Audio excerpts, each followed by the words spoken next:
जय श्री राम।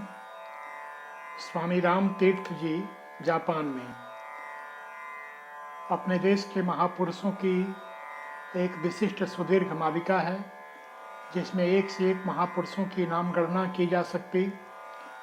स्वामी राम तीर्थ एक ऐसे ही विश्व प्रसिद्ध भारतीय सन्यासी रहे, जो स्वामी विवेकानंद की भांति दिग दिगंत देश विदेश में जाकर भारतीय सनातन धर्म ध्वजा को फहराए।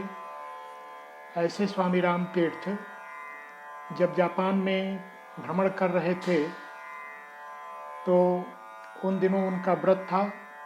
ट्रेन से सफ़र के दौरान वे एक के बाद एक कई स्टेशनों पर क्षण भर के लिए रुकने वाली ट्रेन से उतरकर और फल की तलाश करते, किंतु 2-3 स्टेशन पर प्रयास के बाद भी उन्हें फल प्राप्त नहीं हुआ।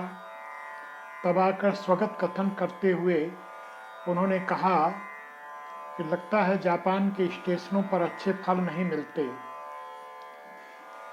उनकी इस बात को पास बैठा एक सहयात्री नवयुवक, जो लंबे समय से स्वामी जी के क्रिया व्यापार को देख रहा था, उसने कहा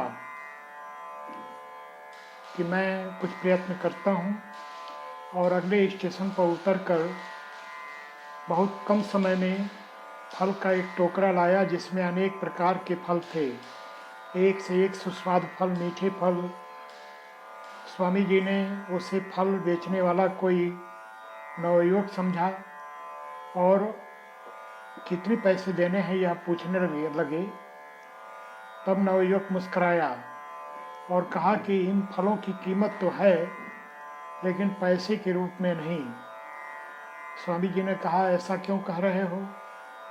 तब नवयुवक ने कहा कि मैंने आपको 2 से 3 स्टेशनों पर उतरकर जाते देखा, तब मैं यह समझ नहीं पाया। मैं सोचा किसी कार्य से जाते होंगे, लेकिन जब आकर आप तीसरे स्टेशन के बाद कहे कि जापान के स्टेशन पर फल नहीं मिलते, तो मुझे ये बात चुभ गई और मैं इसीलिए इस स्टेशन पर उतरकर आपके लिए फल लाया।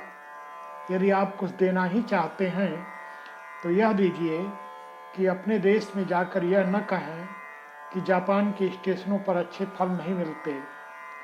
नवयुवक की राष्ट्रभक्ति परक इस बात को सुनकर और स्वामी जी आत्मविभोर उठे, मन ही मन प्रसन्न हुए, आशीर्वाद दिया कि तुम्हारे जैसे नवयुवक ही जापान को दुनिया के विशिष्ट राष्ट्रभक्त श्रेणी में लाते हैं।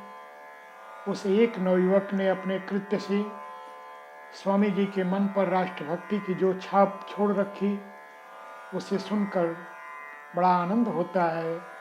एक देशवासी का राष्ट्रभक्ति सर्वोपरि गुण होना चाहिए। जैसे उस नवयुवक ने जापान की विशेषता के लिए अपना एक सुंदर व्यवहार रखा, हमारे देश के नवयुवकों, देशवासियों को भी ऐसा ही उदाहरण रखना चाहिए। जय श्री राम।